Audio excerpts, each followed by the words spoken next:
네, 예수께서 태어나신 이유라는 제목으로 말씀을 증거합니다. 오늘은 강림절 넷째 주가 되는 그런 주일이죠. 뒤에 보면은 초에 4개가 이렇게 켜 있고, 다음 주는 이제 가운데 흰색의 초가 켜서 성탄절이 되는 것입니다. 우리 교회력은 예수님의 탄생 중심으로 전개되고 있어요. 그죠? 예수님의 탄생을 중심으로 전체 교회력이 이제 그 전개가 되는 것이죠. 또한 예수님의 탄생은 역사의 중심입니다. 그래서 잘 알다시피 예수님 탄생 이후를 서기 몇 년이라 그렇게 얘기를 하고, AD라 그러죠. 예수님 탄생 이전을 BC라 그래서 그렇게 역사를 가르는, 그러니까 예수님의 탄생이 역사의 중심입니다. 자, 그래서 이제 성탄절을 맞이하는데요. 우리가 성탄절 그러면 예수님의 탄생을 축하하는 절기거든요. 그런데 우리 세상 사람들도 예수님의 탄생을 축하하는데 좀 과하게 하죠. 그런데 축하를 하려면 왜 예수님의 탄생을 축하해야 되는지 이유를 알고 축하를 해야 되잖아요. 근데 많은 세상 사람들은 그 이유를 모르고 그렇게 시끌벅적하게 떠들고 그런단 말이죠. 만일 예를 들면 여러분 광복절이 있잖아요. 광복절은 무슨 날이기 때문에 우리가 축하를 하죠? 일제시대 36년 동안 압제를 당했는데 해방이 된 날이 아닙니까? 그러니까 축하를 해야지. 그러면 예수님의 탄생은 왜 축하를 해야 되는가? 그 이유를 알아야 되는데 간혹가다 우리 기독교인, 예수를 믿는 기독교인들조차도 그 이유를 모르고 막연하게 보내시는 분들이 있어요. 우리가 이걸 뭐라 하냐면 예수 탄생 고지라 그래요. 이제 고지라는 말이 여러분 고지서라고 있죠. 뭘 알린다란 뜻이에요. 그래서 성경에 천사가 와서 알리는 이 고지가 3가지가 있어요. 하나는 뭐냐면 수태고지. 마리아에게 천사가 나타나서 네가 구세주를 잉태할 것이다. 그래서 여러분 로마에 가면은 이 수태고지를 이 성당에다 그려놓은 데가 있어요. 그림으로도 많이 이 중세기에 마리아에게 천사가 나타나서 예수를 잉태할 것이다. 그리고 오늘 본문 목자들에게 천사들이 나타나서 큰 빛과 함께 뭐라 그러냐면 예수님이 탄생했다. 그렇게 알려주는 거예요. 영어로는 헤랄드라 그래요. 헤랄드. 고지. 예수 탄생 고지. 또 하나가 있어요. 그 또 하나가 뭐냐면 부활 고지라 그래서 이 약간 파울링이 되는데 약간만 줄여주세요. 예수님 부활하실 때 또 천사가 마리아에게 와가지고 부활하셨다. 알려주죠. 그걸 부활고지라 그래. 이렇게 3가지가 있는데 오늘은 예수 탄생 알림, 이 고지에 대해서 말씀대로 여러분에게 해석을 해드리는 겁니다. 이 본문을 보면요. 목자들이 양떼를 치고 있는데 갑자기 큰 빛이 하늘에서 오면서 천사가 나타나서 구세주가 난다. 그러니까 이 누구죠? 목자들이 두려워했어요. 무섭죠?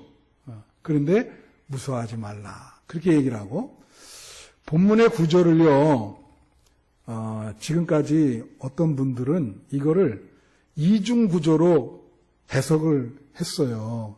어떻게 해석했냐면 하늘과 땅. 그런데 원래 이 이스라엘 사람들, 유대인의 구조는 삼중구조입니다.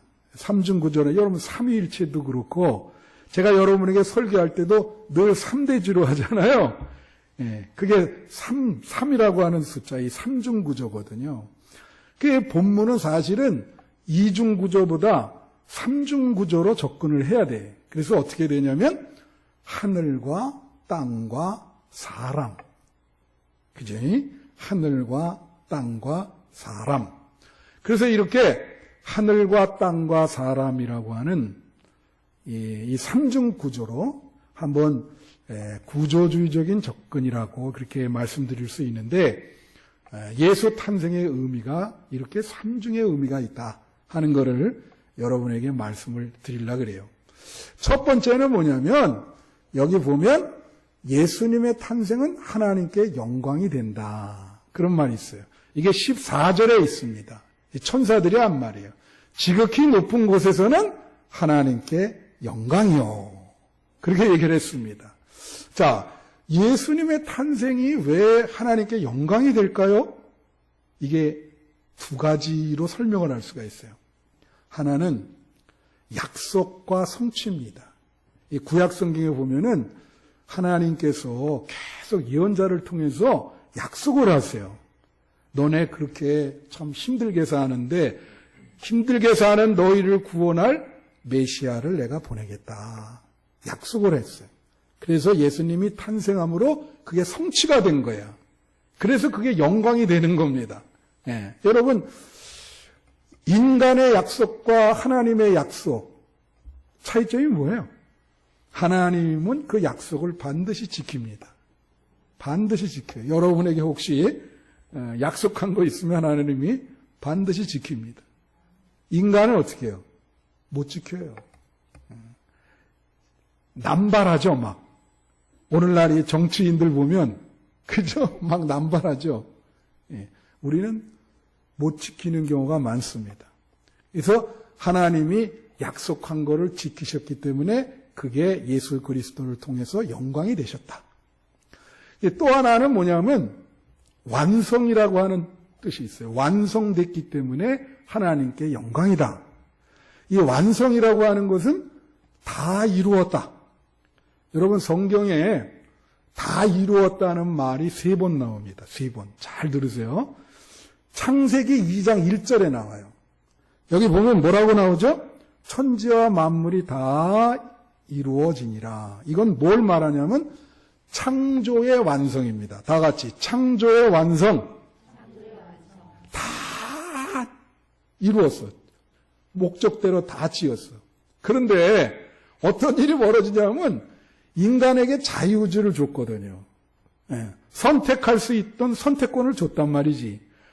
2장이 끝나고 바로 곧바로 3장에 그 자유의지를 남용을 해서 타락을 하는 거예요. 그래서 인간이 타락하자마자 하나님이 다시 구원의 계획을 세우시는 거예요. 구원해야 된다, 얘네들을. 죄에서 구원해야 되고, 이렇게 어려운 삶 속에서 다시 구원해야 된다. 그래가지고 이제 구원의 완성이 오는데 그게 요한복음 19장 30절 보면 예수님이 뭐라 그러세요? 이 신포도주를 받으면서 뭐라 그러냐면 이르시되 다 이루었다. 다 같이 다 이루었다. 십자가는 구속의 완성입니다. 구원의 완성이에요. 그래서 그것이 하나님께 영광이 되는 거예요. 하나님이 다 계획을 세우신 거예요. 타락 이후에. 그래서 구원의 완성입니다. 그래서 영광이 된다. 그 다음에 세 번째는 뭐냐면 요한계시록에 나와요. 요한계시록 21장 6절에 뭐라고 나오냐면 또 내게 말씀하시되 이루었도다 나는 알파와 오메가요 처음과 마지막이라 그렇게 나와. 근데 여기에 다가 빠졌죠. 근데 원어에는 있어요. 공동번역에는 다 이루었다. 그렇게 나와 있어. 예. 이것도 다 이루었다. 이건 뭘 말할까요? 역사의 완성. 이제 역사의 끝입니다. 새하늘과 새 땅. 마지막 예수님이 재림하시면 역사의 완성이 일어나는 거예요. 그래서 다 이루었다. 그게 하나님께 영광이 된다는 거죠. 자, 그래서 하나님께 영광이 되는데 이것을 우리 인간의 삶과 한번 생각을 해봐요. 우리가 하나님이 어느 때 영광을 받느냐.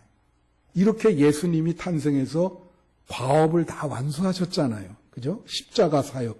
예? 그렇듯이 하나님이 여러분을 만드신 목적이 있어요. 예. 그 목적, 사명이 있어. 그거대로 살면 하나님께 영광이 되고, 그거대로 못 살면 어떻게 해요?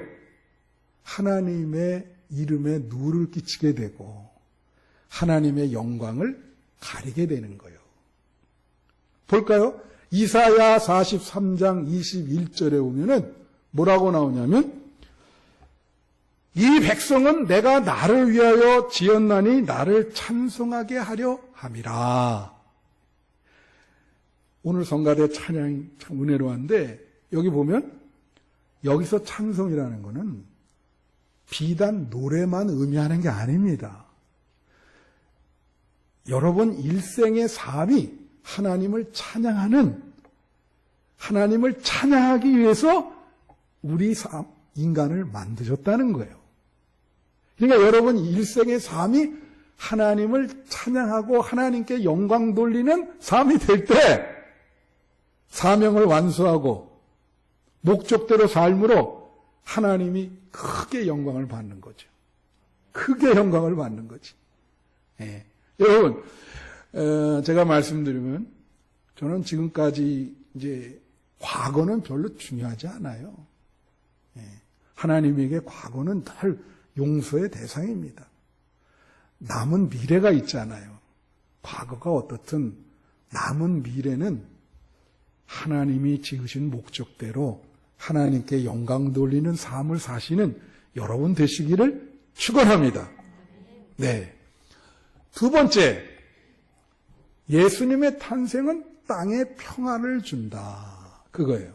이것도 역시 14절에 나와 있어요. 여기 보면 지극히 높은 곳에서는 하나님께 영광이요 땅에서는 기뻐하신 사람들 중에 평화라. 그렇게 나와 있어요. 그죠? 여기 땅에서는 평화다. 예수님의 탄생으로 이 땅에 평화가 이루어진다. 이거예요. 사실 이거는 사탄의 권세와 관련이 있습니다. 그래서 예수님이 십자가 질 때 사탄이 완전히 물러가게 돼요. 그래서 이 땅에 평화가 이루어진다. 제가 지금 읽은 책이 하나 있는데 르네 지라르라고 하는, 좀 이름이 이상하죠. 옛날에 여러분에게 한번 말씀드린 적이 있어요. 그 사람이 이제 여러분 항상 보면 스케이프 고트라 그래서 어떤 일이 일어나면 어떤 사람한테 책임을 지우죠. 희생양이라 그러죠, 그거를. 희생양. 이제 그런 스케이프 고트라고 하는 희생양 시스템으로 예수님의 십자가를 연구한 분이에요. 근데 그분 책 중에 흥미로운 책 이름이 있어요. 무슨 책 이름이 뭐냐면, 사탄이 번개처럼 떨어지는 것을 보았는가? 그거예요. 사탄이 번개처럼 떨어지는 걸 보았는가? 어느 때 떨어졌죠? 사탄의 권세가 예수님이 십자가를 질 때.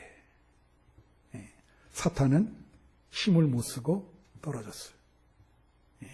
그래서 예수님의 십자가를 희생양이라고 하는 그걸로 이제 하면서 예수님 십자가 질 때 사탄의 권세는 완전히 땅으로 멸망당했다.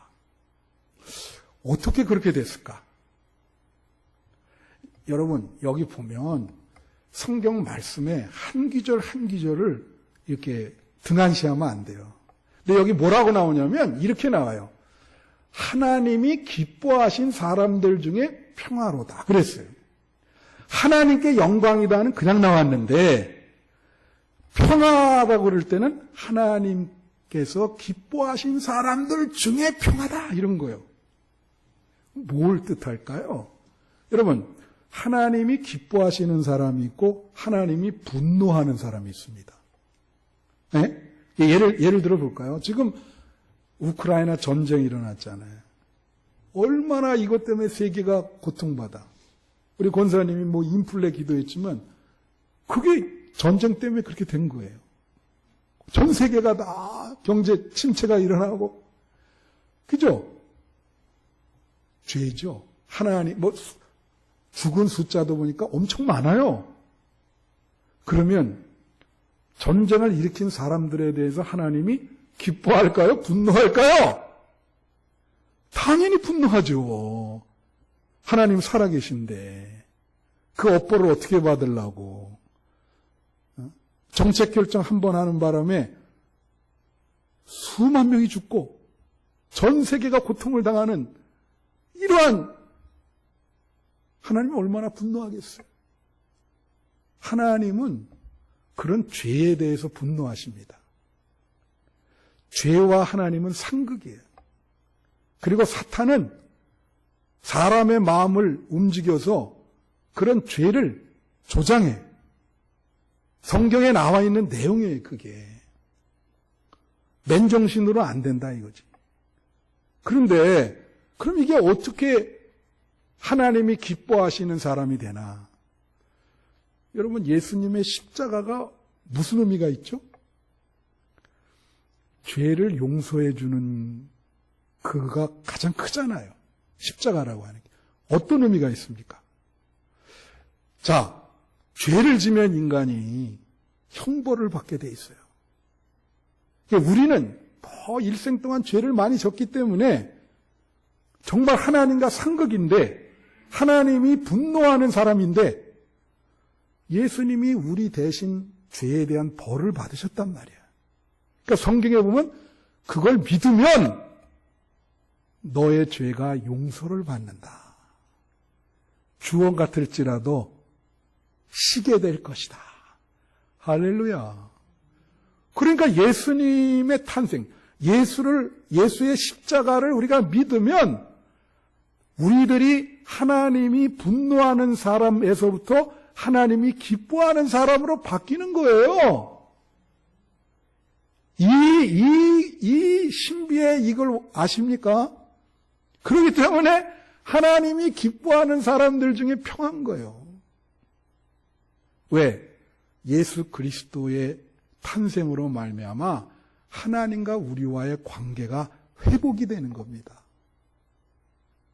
회복이 돼요.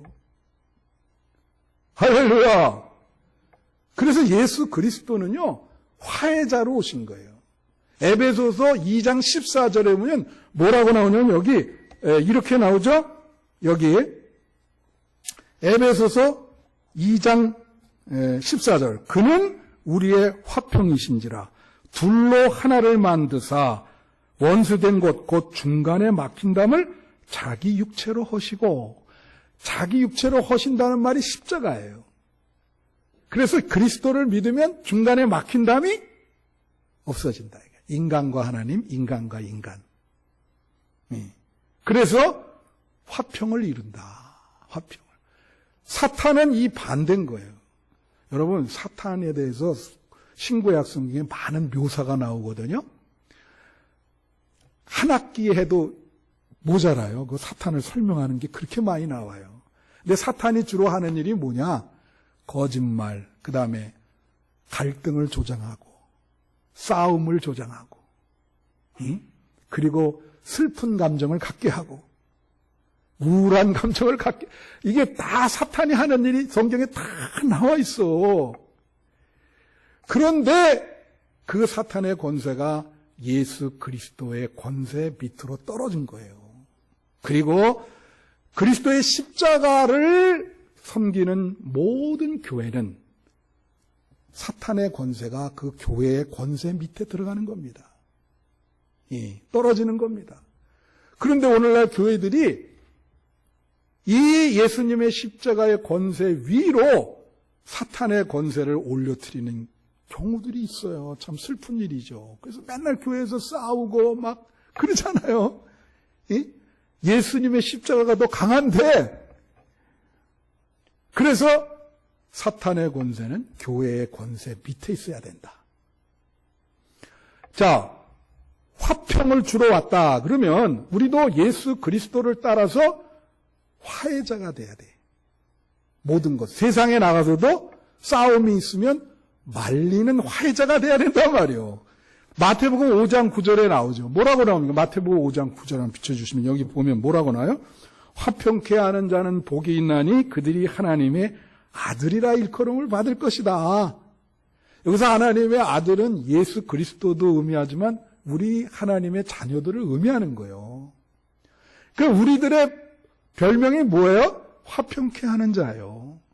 여러분들은 뭐 세상의 어떤 분열과 갈등 뭐 이런 데 가가지고 화해시키는 예수님처럼 그런 일을 해야 되는 거예요. 이 탄생을 기점으로 해서. 할렐루야! 여러분, 예수님의 탄생을 기다리는 이 즈음에 이 땅의 평화를 가져오셨는데 여러분도 이 땅의 평화를 위해서 화해자가 되시길 바랍니다. 그래서 우크라이나 이런 전쟁이 종식되도록 우리가 기도도 해야 돼요. 이렇게 전쟁과 싸움이 엄청난 고통을 안겨주니까. 그래서 화해자가 되시기를 바라고요. 마지막 세 번째가 있어요. 자, 이게 이제 예수의 탄생은 사람들에게 기쁨을 준다는 거예요. 제가 삼중구조라 그랬죠. 이게 10절부터 11절까지 나와 있습니다. 누가복음 2장 10절부터 11절. 뭐라고 나오냐면 천사가 이르되 무서워하지 말라. 보라 내가 온 백성에게 미칠 큰 기쁨의 좋은 소식을 너희에게 전하노라. 오늘 다윗의 동네에 너희를 위하여 구주가 나셨으니 곧 그리스도 주시니라. 여기서 뭐라 그래요? 천사가 말하기를 온 백성에게 미칠 큰 기쁨. 한번 따라해 보세요. 온 백성에게 미칠 큰 기쁨. 이 기쁨이 그냥 기쁨이 아니고 뭐라고 표현을 하죠? 큰 기쁨이다. 네? 말할 수 없는 기쁨이다. 그렇게 얘기를 해요. 예?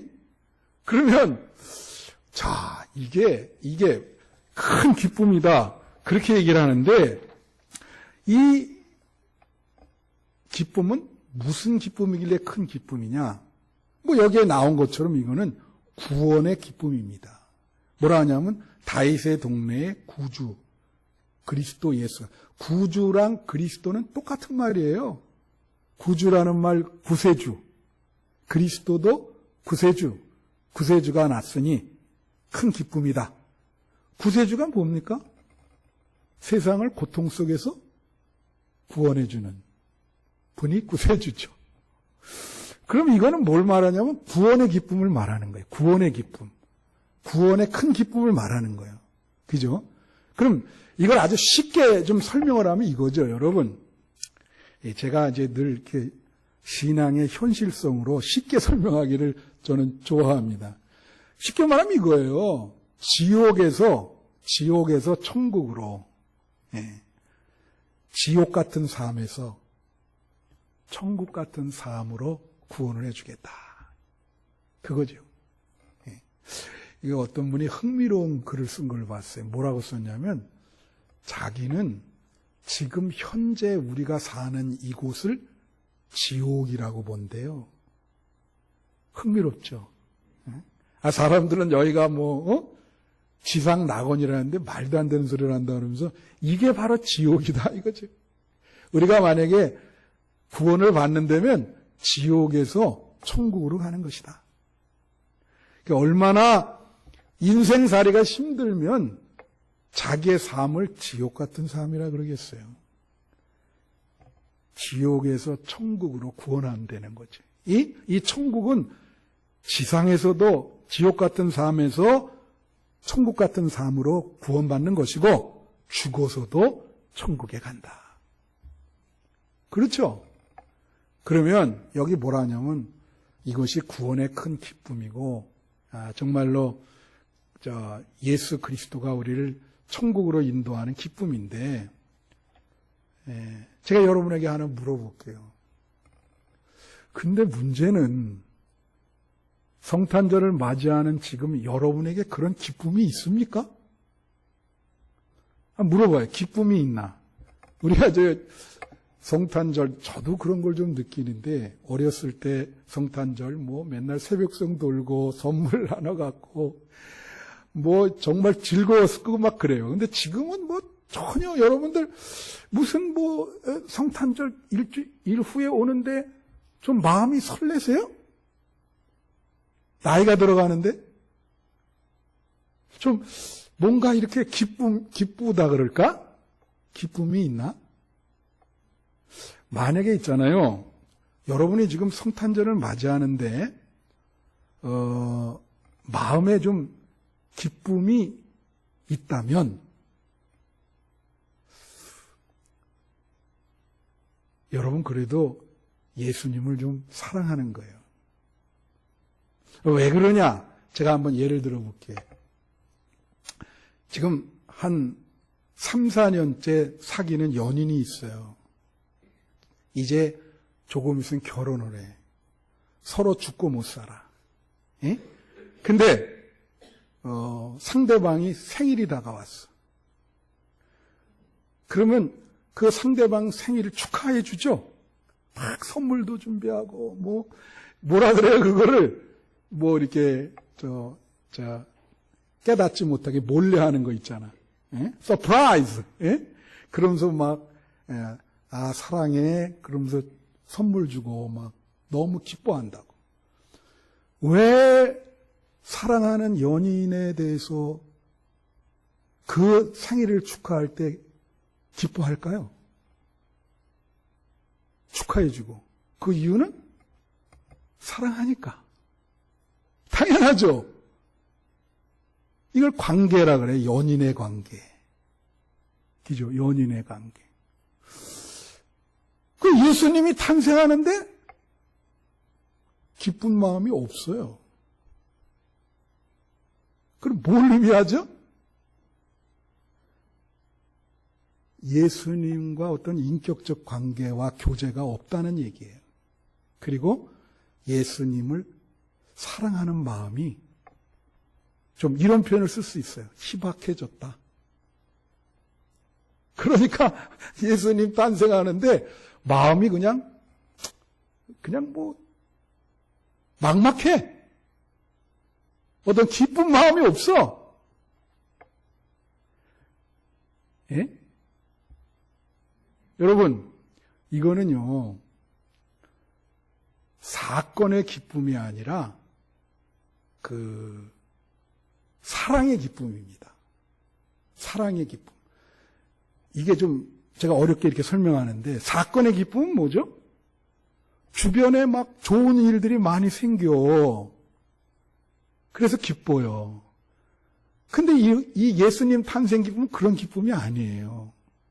예? 내면적인 기쁨인데 예수님이 우리 마음에 탄생이 돼서 사랑을 해서 사랑의 기쁨이라 이게. 그죠? 여러분 그렇잖아요. 예수님이 탄생할 때 마리아가 베들레헴에 갔는데 모르죠? 예수님을 그렇게 낳을 방이 없었잖아요. 여러 두들겼는데 어떻게 해요? 빈방 없습니다. No vacancy. 다 그러니까 어쩔 수 없어서 말구일간에 가서 낳으신 거요. 그게 뭘 말하냐? 여러분, 예수님이 여러분 마음 안에 탄생이 돼야 되는데 너무 세상 일에 바쁘신 거야. 마음에 여유가 없어요. 그러니까 세상 것으로 마음에 꽉 차 있어. 빈 방이 없네. 이 마음 안에 예수님이 탄생할 빈 방이 없어. 예? 그러니까 어떻게 해? 뭐 탄생 못하는 거죠. 예? 여러분 마음에 예수님이 탄생할 빈 방이 있기를 축원합니다. 그래서 제가 그랬죠. 이게 사건의 기쁨이 아니고 이 사랑의 기쁨이다. 연인을 사랑하는 그런 마음처럼 예? 그런 기쁨이다. 제가 어저께 설교를 주면서 인터넷을 이렇게 보고 책들 이렇게 보니까 어떤 목사님이 흥미로운 이야기를 했더라고요. 이게 시체실이죠. 이 장례식장 가서 이 병원에 영안실을 갔더니 웃으면서 죽은 사람이 3사람이 있더래요. 이게 모습이 웃었어. 그래서 3사람이 있는데 하나는 로또에 맞아가지고 너무 웃다가 심장마비로 죽었어. 그래서 얼굴이 웃고 죽었고, 또 하나는 그 아들이 서울대학에 6번 떨어졌다가 7번째 합격했어. 너무 기뻐가지고 막 웃다가 심장마비로 죽은 거야.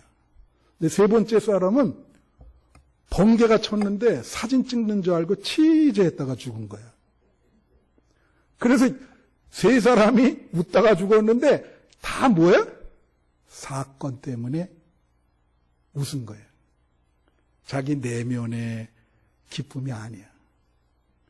여러분, 어떤 연인을 사랑할 때 설레고 가슴이 두근거리고 기쁘지 않아요? 안 해봤어요? 예? 그렇죠. 마음이 기쁘죠. 그게 예수님의 탄생을 기다리는 게 그런 기쁨인 거예요. 그래서 이제 말씀 맺히면 요한복음 15장에 보면 그런 말이 있어요. 11절에 뭐라고 나오죠? 내가 이것을 너희에게 이름은 내 기쁨이 너희 안에 있어 너희 기쁨을 충만하게 하려 함이라. 내 기쁨이 너희 안에 있다. 예수님이 우리 안에 있다는 거예요.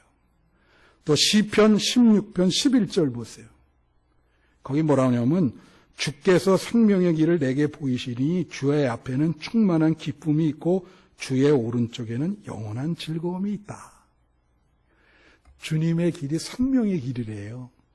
그래서 앞에는 충만한 기쁨이고 오른쪽에는 영원한 즐거움이다.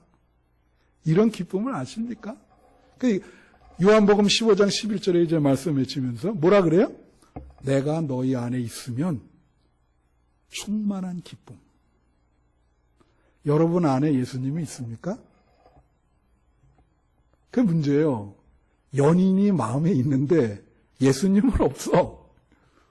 예수님을 연인처럼 마음 안에 있어야 기쁨이 있는 거예요. 여러분에게 사랑의 기쁨이. 제가 이제 중고등학교 요거 하고 마치겠습니다. 고등학교 감명 깊게 읽은 책이 하나 있었어요. 그게 뭐냐면 그 어네스트 해밍웨이라고 하는 분인데 노벨 문학상 탄 분이죠. 이 사람이 굉장히 필체가 남성적입니다. 예, 그래서 투 같은 거 좋아하고 사냥하는 거 좋아하시던 분인데 말년에 자살했어요. 60세 좀 넘고 총을 여기다 꺼내가지고 그게 죽는 것도 아주 사나이답게 그렇게 하시더라고요. 필체가 단순하면서도 굉장히 타프해요. 성격이 드러나죠. 근데 누구를 위하여 종을 울리나 이거 작품으로 이제 문학상 노인과 바다 그걸로 이제 받았는데 그 내용이 뭐냐면 스페인 내전에 미국의 어떤 스페인어 강사가 참전하는 거예요. 예. 그 주인공 이름이 로버트 던인데 로버트 던. 스페인어로는 로버트를 로베르토라 그래요. 그리고 마리아. 예. 마리아라는 여인이 나와요. 이제 다리를 폭파하는데 마지막에 이제 적군이 공격을 해서 다 죽게 생겼어요. 그래서 이 로베르트가 이제 얘기하면 길어요. 이 마리아라고 하는 여인을 사랑해요. 그래서 둘이 연인 사이인데 다 죽게 생겼어. 그러니까 이제 로베르트가 총을 쏘면서 뭐냐면 너라도 가서 살아라. 근데 이 여자가 자꾸 같이 죽겠다는 거야. 아니 당신이 없는데 어떻게 같이 죽겠다. 그러니까 아무리 설득해도 안 돼. 그러니까 맨 마지막에 그 2장 정도의 무슨 기술이 나와 얘기가 나면 참 아름다운 문장이에요. 뭐라냐면 마리아를 설득하기를 잘 들어. 너가 이제 가서 살면 너는 너 혼자 사는 게 아니라 나와 함께 둘이 사는 거다. 내가 너의 마음에 안에 있을 거야. 그러니까 네 마음에 내가 있을 거니까 남은 생에 2 몫을 살아라.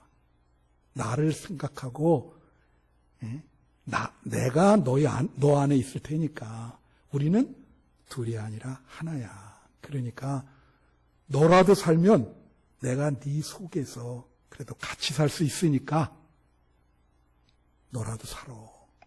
내가 너의 마음에 있다. 그렇게 얘기를 하고 그 얘기를 듣는 마리아가 울면서 가요. 그리고 이 사람은 죽죠. 바로 그거예요. 여러분 남은 생에 지금까지는 어떻게 살아셨는지 몰라. 그래 여러분 마음에 예수님이 사랑하는 예수님이 여러분 마음 안에 있기를 바랍니다. 여러분은 혼자 있는 게 아니고 예수님과 함께 사는 거예요.